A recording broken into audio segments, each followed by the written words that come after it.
주택관리사 시험을 처음에 딱 시작하시기 전에요. 과목들을 한번 쭉 이렇게 구경을 하다 보면 회계원리를 딱 만나는 순간 막막합니다. 그래서 그냥 회계 뭔지는 모르지만 그냥 막연하게 어렵다는 생각. 그리고 회계라고 하니까 자꾸 떠오르는 게 이겁니다. 계산 문제. 나는 수폰자인데 나는 고딩 때 수학을 포기했는데 어떻게 계산 문제를 하지? 40문제 중에서 계산 문제가 기본적으로 30문제입니다. 가끔은 계산 문제가 29문제가 출제되기도 합니다만 그냥 크게 보면 계산 문제가 30, 이론이 10 이렇게 출제가 됩니다. 그러니까 계산 문제에 대한 두려움 때문에 선뜻 시작을 못해요. 그런데 한 가지는 꼭 기억하시기 바랍니다. 회계에서 계산 문제는 말입니다. 우리가 학창시절에 수학 시간에 다루었던 어떤 수학적인 지식을 요구하지 않습니다. 그럼 수학적인 지식은 진짜 1%도 필요 없다는 얘기냐? 그러면 한 1% 정도만 필요합니다. 한 1% 정도. 수학적 지식 한 1% 정도. 그럼 1%라는 게 어떤 걸 말하는 거냐? 가령 예를 들어서 덩어리를 사이에 놓고 갔다 왔다 하면 부호가 바뀐다는 개념. 그런 개념요. 자, 가령 이렇게 문제가 나옵니다. 3분의 블랭크. 여기 2가 나왔습니다. 블랭크 안에 뭐가 들어갈까요? 그러면 올라갈 때는 곱하는 거죠. 그러면 6. 이 정도의 수학적 개념. 이건 수학이 아니고 산수죠. 그냥 이 정도 개념. 근데 나는 이것도 잘 모르겠다. 그건 몰라도 괜찮아요. 왜? 어차피 계산기 사용하면 되니까. 시험장에는 계산기를 가지고 들어갈 수 있습니다. 시험장에는 계산기를 가지고 들어갑니다. 공학용 계산기도 가능합니다. 단 공학용 계산기를 가지고 가면 리셋을 하라고 해요. 리셋 간단합니다. 뒤에 하나 누르면 돼요. 그래서 아주 수학적 지식은 정말 필요 없으니까, 그러면 수학적 지식이 필요 없으면 그럼 계산 문제는 어떻게 풀 거냐? 기준이 있습니다. 이렇게 문제를 풀어야 됩니다. 그러니까 문제를 풀어야 된다는 건 아니고요. 회계라고 하는 것은 기업에서 하는 거니까 기업에서 회계 처리할 때 이렇게 회계 처리를 하십시오라고 기준이 있습니다. 그 기준에 의해서 하는 겁니다. 근데 이 기준이 학창 시절에 했던 그 기업 회계 기준이 아니라는 겁니다. 지금은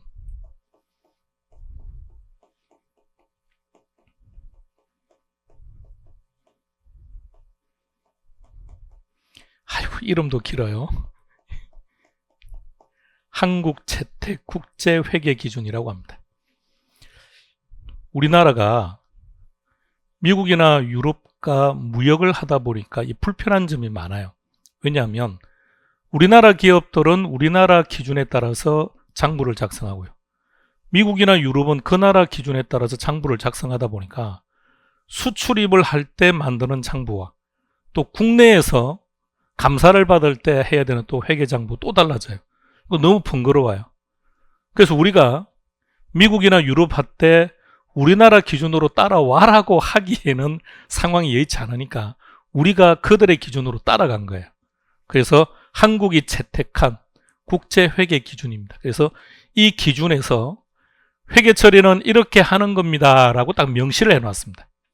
그런데 이게 우리나라에 존재하고 있는 모든 기업들이 다 그러면 이 기준을 따라야 되느냐? 그건 또 아닙니다.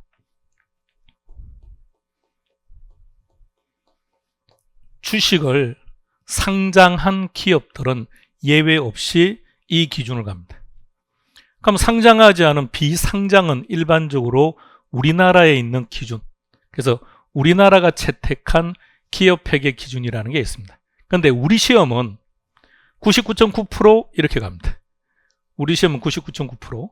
그럼 시험장 가면 딱 여러분들이 첫 번째 시험 문제를 딱 넘기면 회계원리라는 과목이 딱 나와요. 회계원리라고 되어 있고 밑에 박스 안에 뭐라고 되어 있냐면 요 내용이 딱 들어가 있습니다. 한국 채택 국제 회계 기준에 따라서 회계 처리하세요라고 딱 되어 있습니다. 그래서 이 기준에 따라서 모든 문제를 푸는 거예요. 그러면 우리가 기본적 개념을 한번 설정해 봅시다. 회계에 그럼 일단 느낌상 계산 문제가 팍 떠오르는데, 이는 어떤 수학적 지식을 많이 가지고 있는 사람이 잘 풀 수 있는 것이 아니라 이 기준에서 요구하는 내용을 알고 있는 사람이 문제를 풀 수 있다는 얘기입니다. 그럼 이건 계산 문제입니까? 이론 문제입니까? 그렇죠? 이론이죠. 설령 실제 계산 문제가 30문제가 출제되더라도 그 계산 문제의 상당한 부분은 이론을 알아야만 풀 수 있다는 얘기죠. 근데 요 이론, 요 기준 쉬울까요? 어려울까요? 너무 어려워요. 왜냐하면 우리 기준이 좋아요. 우리나라 한국에서 전통적으로 사용했던 이 기준은 아주 구체적으로 명시가 되어 있습니다. 회계 처리를 1단계, 2단계, 3단계 이런 과정을 거쳐서 도출한다라고 딱 과정이 나와 있습니다. 이제 국제 회계 기준은 말입니다. 원론만 제시되어 있어요. 아주 추상적입니다. 아주 추상적이고 이렇게 하라고 되어 있지 하는 과정이 구체화되어 있지는 않아요. 그러면 우리는 어떻게 해야 되느냐면 이 이론을 정확하게 내 것으로 숙지한 후에 계산 문제를 푼다? 너무 힘들어요. 그래서 앞으로 강양구와 여러분들은 어떻게 학습할 거냐면, 먼저 기준에서 뭐라고 하고 있는지를 아주 가볍게 정리를 할 겁니다. 가볍게 정리를 하고 난 후에 계산 문제를 풀 겁니다. 그리고 나서 다시 돌아가서 이론을 정리할 겁니다. 그러면 관계 구성을 보면 이론과 계산을 분리시켜서 학습할 필요가 전혀 없다는 거예요. 계산 문제가 익숙해지고 나면 이론이 아주 가벼워집니다. 지금 당장 여러분들은 그런 얘기 하지 않습니다. 계산 문제를 다들 불편하게 생각하는데 시간 지나면 똑같은 얘기합니다. 아이고 이론이 어려워요 이렇게.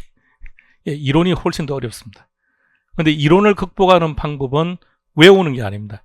방금 말했던 것처럼 한국 채택 국제 회계 기준을 보면 엄청 난해합니다. 표현들이. 왜냐하면 영어를 우리말로 번역을 하다 보니까 이 번역 자체도 내용도 추상적인데 번역도 추상적이라서 정확하게 뭔지 확 와닿지가 않아요. 그러다 보니까 이 기준에 해설서까지 있습니다. 그럼 해설서를 보면 조금 더 느낌이 있어요.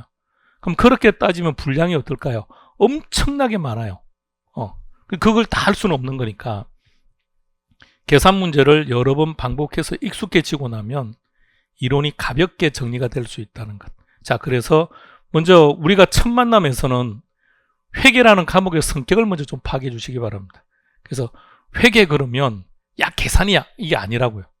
계산과 이론이 병행되어 있고 오히려 둘 중에 하나를 선택한다고 한다면 이론이 더 중요한 과목이라는 것. 그런데 이 이론이라는 게 생각만큼 쉽지 않다는 겁니다. 그래서 계산과 이론은 항상 병행해서 갈 것이며 여러분들이 어느 일정한 수준에 도달할 때까지는 계산 문제에 좀 더 집중하는 게 좋아요. 여기서 가볍게 터치만 할 겁니다. 가볍게 터치만 하고 계산 문제를 기계적으로 풀 거예요. 그럼 기계적으로 풀고 나면 이게 결과적으로 쉬워집니다. 왜냐하면 결론은 이 계산 문제는 이론에 의해서 만들어진 거죠.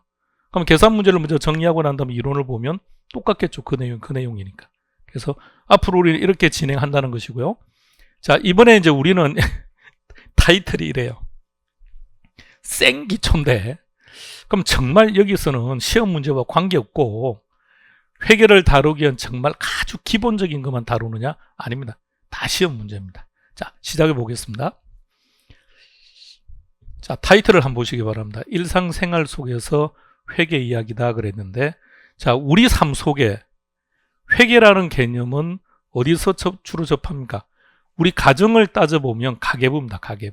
가계부가 전통적인 회계에 의해서 작성된 거예요. 그래서 이제 우리 가계부는 이제 지금은 아실 필요 없고요. 단식북인데 이걸 조금 더 이제 합리적으로 만들어서 폭식북의 개념을 우리는 다루게 되는 거고요. 그러니까 우리가 일상생활에 접하는 각종 기록료. 그러니까 나는 가계부 안 써라고 하더라도 돈 지출하고 돈 들어오고 요새는 지출과 수입이 어디에 다 잡힙니까? 통장에. 통장에 모든 내용이 다 있습니다. 그러니까 또는 카드 내역을 보면요. 그것도 전부 다 회계적인 처리죠. 근데 한 가지 예를 들어 보겠습니다. 최근에 우리는 이런 중고 거래를 많이 합니다. 중고 거래. 그림 한번 보시겠습니까? 근데 여기서 참 어떻게 거래가 자연스럽게 일어나는 건지 한번 봅시다. 물론 나는 내가 사용하던 핸드폰을 팔려고 하고 상대는 내 핸드폰을 사려고 할 때는 그나마 조금 편할 수도 있는데 나도 내가 사용하던 물건을 넘기고 상대도 상대가 사용하던 물건들을 넘기는 경우 이렇게 물물 교환 형태로서 중고 거래를 할 때는 각각 자산의 가치를 어떻게 결정하는 게 좋을까요? 그럼 제일 우리가 편안한 표현을 쓴다면 시가로 하면 되지 않느냐? 근데 시가가 과연 뭘까? 시가는 과연 뭘까요? 자, 한번 읽어보시죠.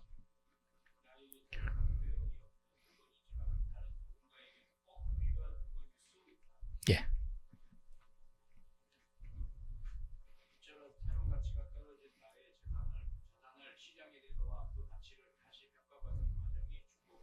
그렇게 볼 수 있죠. 중고 거래라고 하는 개념은 이런 개념이에요. 자, 그런데 이제 문제가 생깁니다. 과연 이 자산 가치를 어떻게 결정할 거냐? 그래서 회계에서는 어떻게 하느냐? 공정 가치를 사용합니다.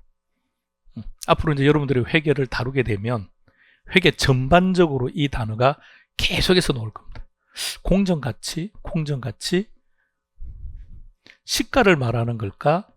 틀렸다고 할 수는 없습니다. 그렇다고 정확하다고 말하기도 힘듭니다. 단, 여러분들이 시험을 보지 않는다고 전제했을 때 시장에서 누군가가 여러분들 물어요. 야, 공정가치가 뭐야? 그러면 이렇게 말하는 거예요. 상대방이 수험생이 아니라면 우리가 공정가치를 정확하게 설명하면 이게 무슨 말인지 몰라요. 그러니까 공정가치가 뭡니까? 그러면 시가야. 시가. 그래서 우리가 뭐죠? 횟집에 가면 붙어 있죠. 시가 이렇게. 자, 그거예요, 그거. 그 시가 이래 되죠, 시가. 자, 공정가치. 자, 그러면 공정가치를 회계학에서는 뭐라고 하는지 정확하게 한번 설정해 볼게요. 이게 공정가치입니다. 공정가치 중요합니다.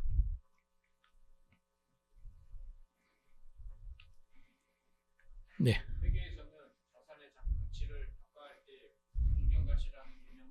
그죠? 공정가치 정의는 이렇습니다.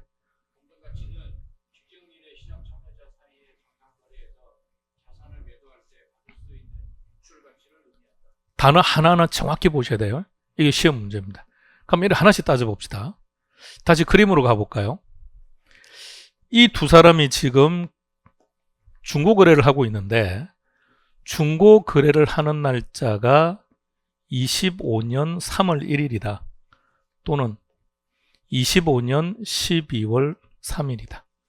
그에 따라서 이 자산의 공정가치는 같을까요? 다를까요? 다르겠죠. 그렇죠?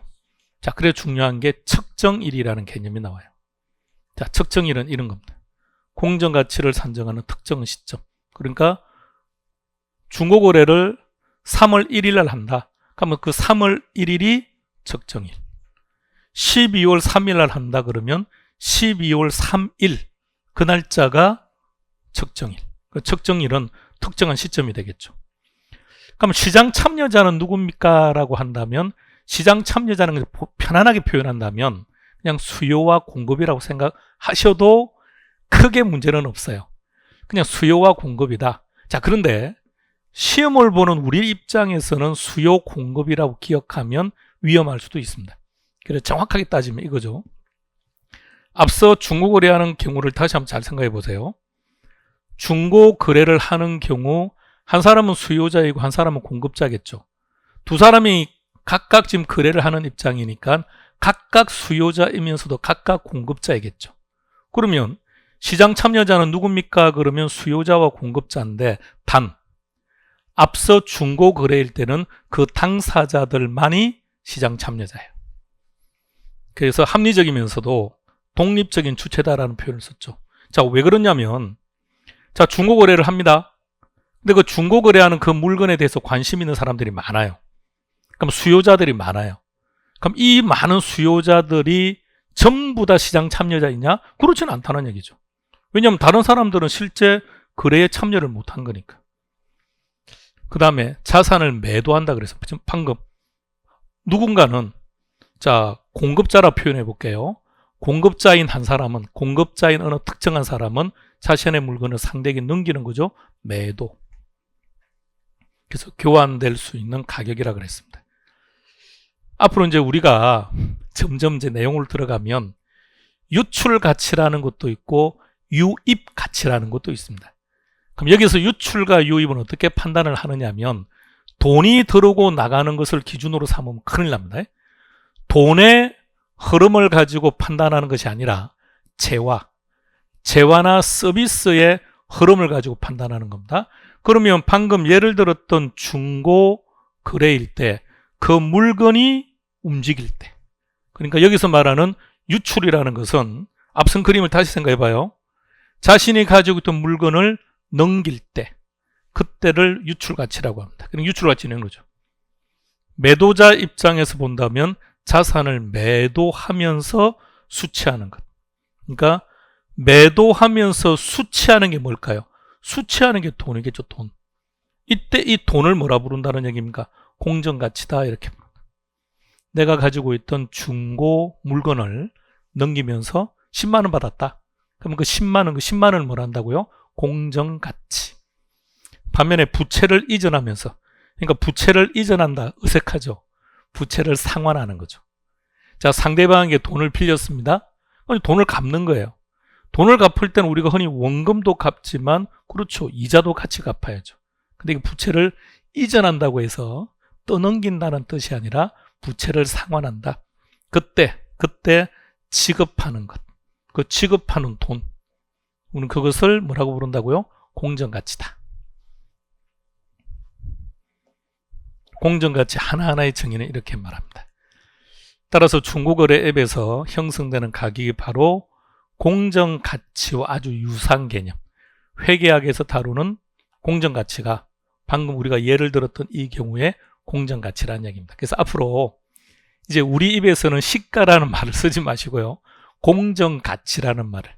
그리고 이제 여러분들이 이제 현장에 나가면 여러분들이 이제 합격을 하시고 주택관리사에 대해서 현장에 나가다 보면 그때는 이제 공정가치라는 말을 사용하면 일반인들이 알아듣지를 못하겠죠. 그때는 그냥 편안하게 시가라는 말을 쓰면 되는 건데 이제 우리는 시험 치는 그날까지 공정가치입니다. 문제 한번 풀어보시겠습니까? 자, 이게 26회 때 우리 시험 기출문제입니다.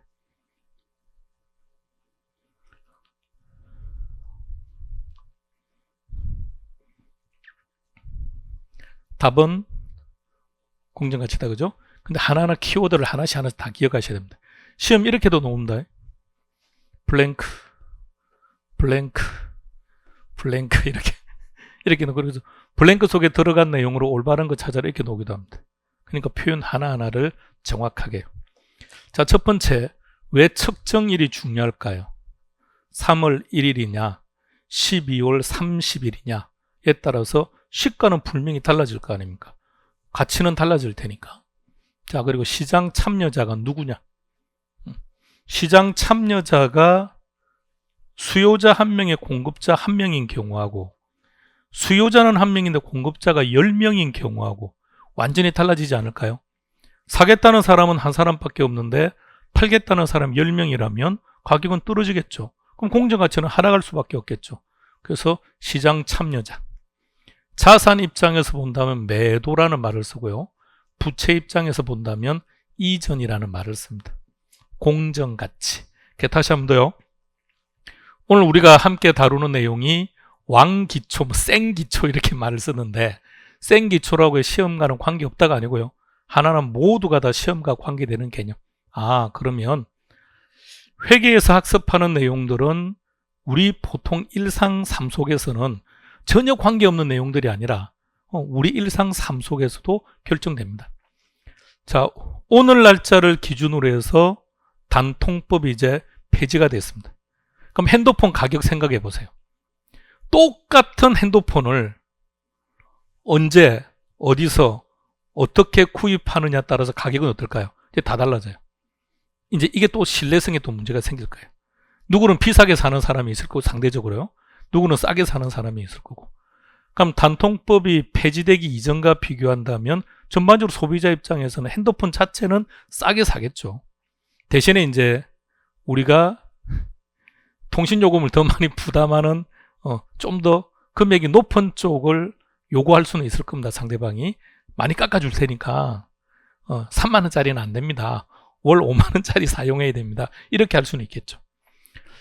자, 그래서 이제 이것을 우리는 공정가치다. 자, 그럼 이제 회계라는 개념을 한번 다뤄봅시다. 회계가 뭘까? 여러분, 회계가 뭘까요?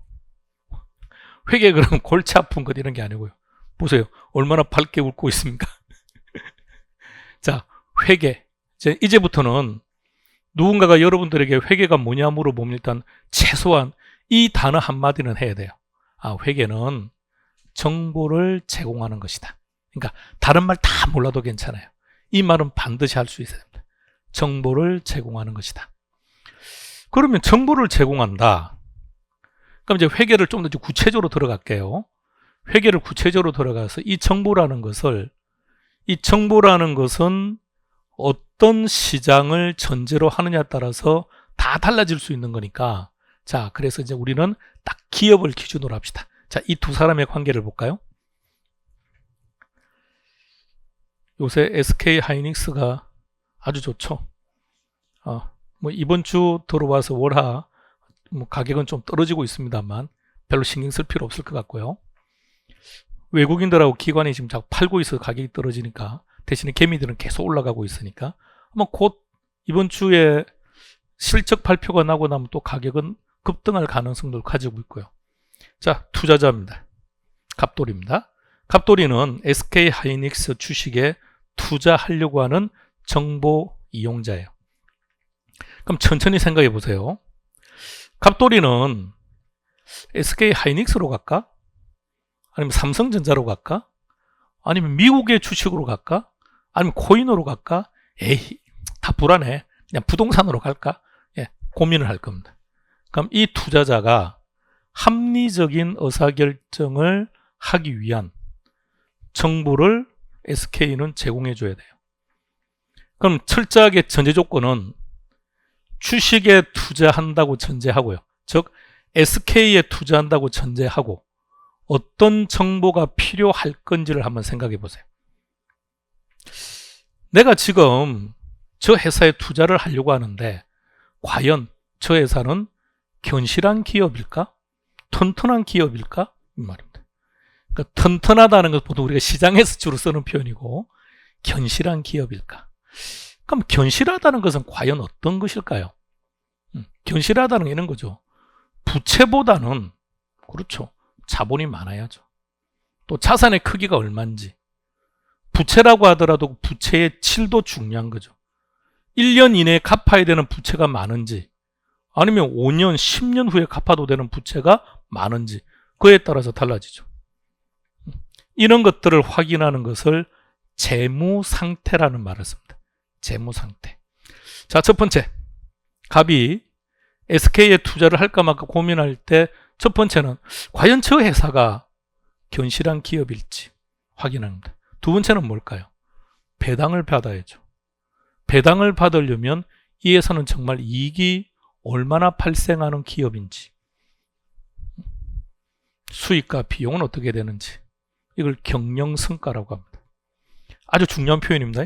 우리가 시험 치는 그날까지 학습할 겁니다. 재무상태, 경영성과. 그러면 이제 우리가 조금 더 이제 정확하게 누군가가 여러분들에게 야, 회계가 뭐야? 그러면 최소한 회계라는 과목은 정보를 제공하는 과목이야 라고 하든지 아니면 좀 더 구체적으로 들어가면 회계란 재무 상태와 경영 성과와 관련된 정보를 제공하는 분야다. 이게 회계입니다. 자, 머릿속에 딱 넣어놓으세요. 그럼 이번에는 요 갑자리에 세무서라고 생각해 보세요. 세무서. 그럼 세무서는 SK한테 세금을 부과해야 될 거 아닙니까? 그럼 세금을 부과하려면 이 회사의 실적이 얼마인지 알아야 세금을 부과하겠죠. 채권자입니다. 돈을 빌려준 거예요. 그럼 원금도 받아야 되고 이자도 받아야 되는데, 또는 추가로 돈을 빌려달라고 해서 저 회사의 SK의 채권을 살려고 하는데, 아니 이 회사의 실적이 안 좋으면 불안하죠. 그러면 채권에 투자할 이유가 없겠죠. 자, 그래서 이런 영역이 회계라는 영역입니다. 자, 그렇다면 회계라는 것이 정보를 제공하는 거라고 했는데, 회계에서 말하는 정보가 어떤 정보이냐? 방금 말했던 두 가지 정보입니다. 대표적인 게 재무 상태와 경영 성과인데, 이렇게 두 가지로 나눠보죠. 그럼 재무 상태가 뭡니까? 라고 물어본다면 자산, 부채, 자본입니다. 우리 절개 쓰는 표현이죠. 절개 쓰는 표현인데, 기본적으로 이렇게 생각하시면 됩니다. 우리는 40문제고요. 40점을 받으면 일단 과락은 면하는 거죠. 일단 여기서 40%는 노입니다. 일단 40%. 실제는 40% 이상 나와요. 그럼 자산만 알면 일단은 기본적인 개념은 끝났습니다. 기본적인 게임은 끝났고, 거기다 부채나 자본까지 좀 추가시킨다면 한 60점 정도 오는 거니까 제일 중요한 파트가 결론은 재무 상태다. 근데 시험 문제가 왜 여기서 많이 나올까요?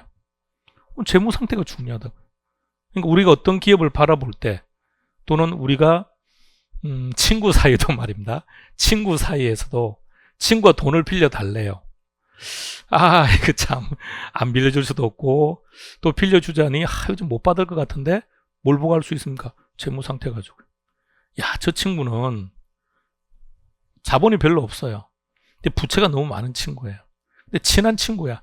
친한 친구인데 안 빌려줄 수도 없고, 그럴 때는 그냥 못 받는다고 생각하고 빌려주든지, 아니면 친구 관계가 아주 이제 애매한 관계가 되겠죠. 경영성과는 수익과 비용입니다. 단순히 말하면 수익에서 비용을 빼면 이익이 되겠죠. 흔히 여기서 우리가 잘 알고 있는 게 많이 들었던 표현이 이겁니다.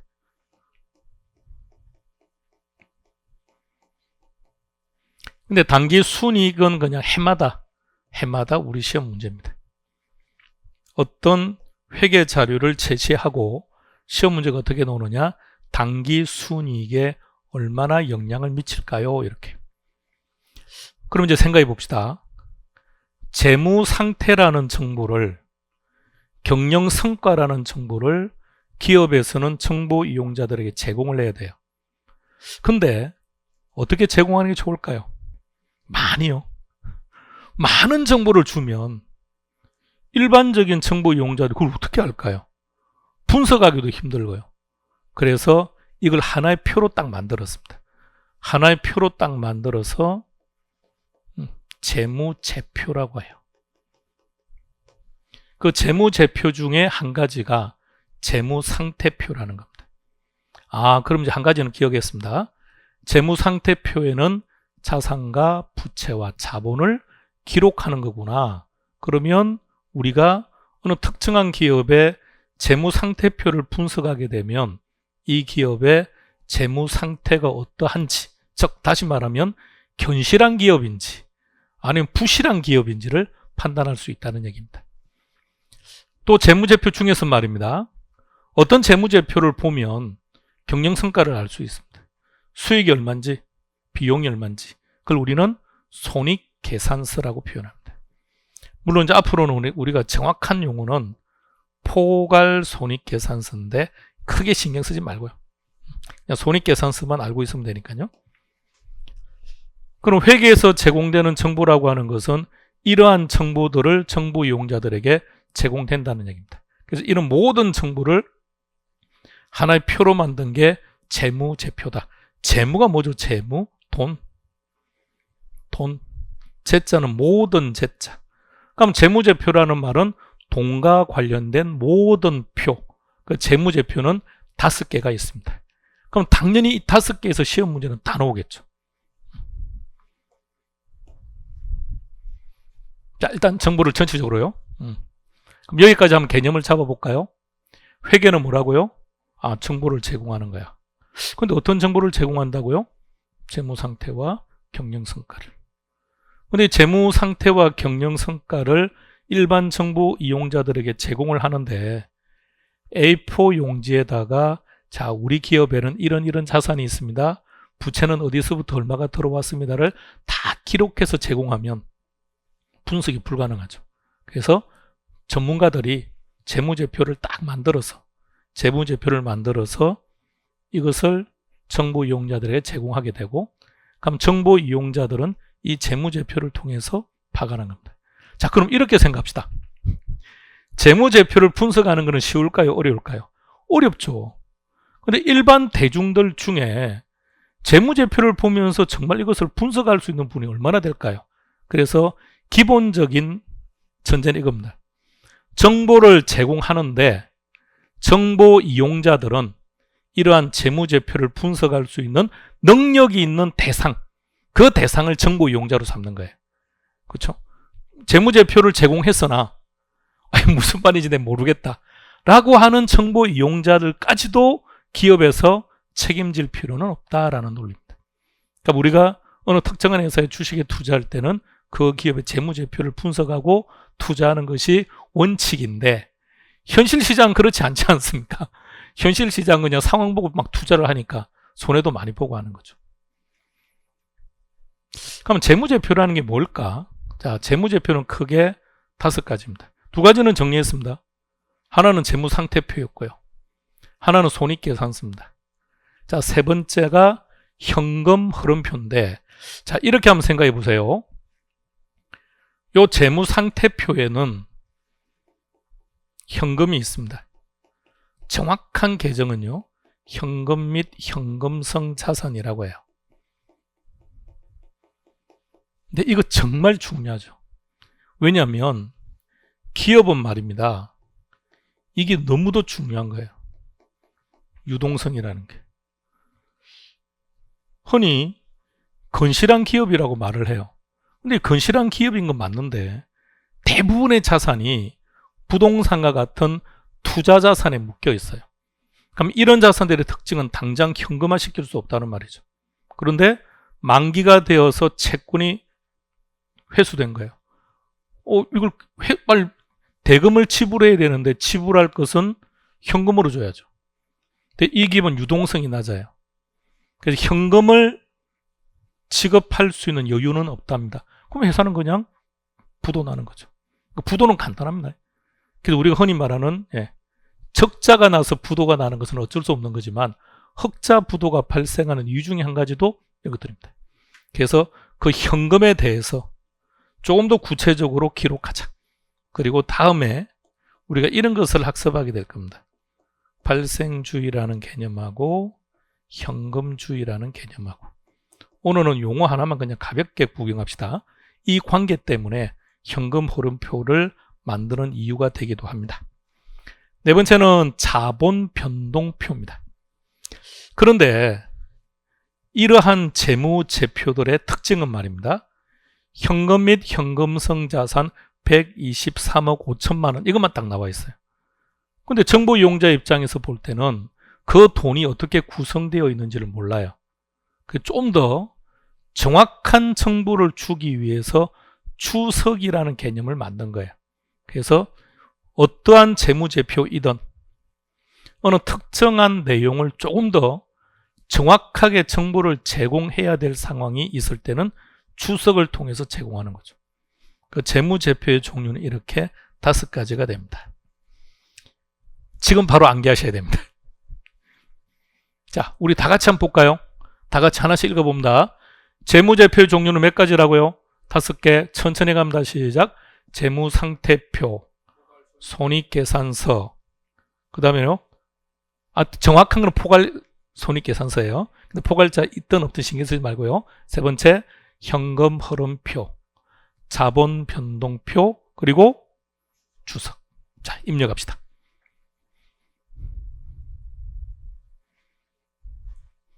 시험 문제는 이렇게 나옵니다.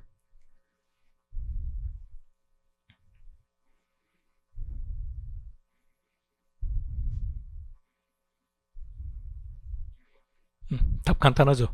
그러니까 왜 앞에다가 기말이라는 단어를 붙이고 기간이라는 단어를 붙이는지는 잠시 후에요. 잠시 후에 재무제표를 좀 더 구체적으로 들어갈 거니까 그때 좀 다루기로 하고요. 우리는 그냥 그런 거 무시하고 재무상태표, 손익계산서, 현금 흐름표, 주석. 근데 세무조정 계산서 이런 건 없었죠. 답은 1번 됩니다. 앞으로 여러분들하고 소통하는 방법은 다양합니다. 강의를 통해서도 계속 소통을 하겠습니다만 네이버 밴드나 유튜브에서도 계속해서 우리가 소통을 할 거니까 궁금한 게 있으면 이런 데서 자료를 다운받거나 필요한 자료들을 올려놓을게요. 올려놓으면 수업 시간에도 말을 할 거예요.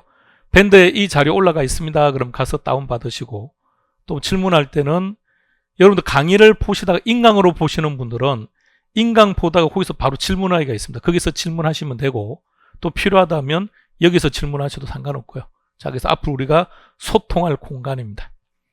쉬었다가 하겠습니다.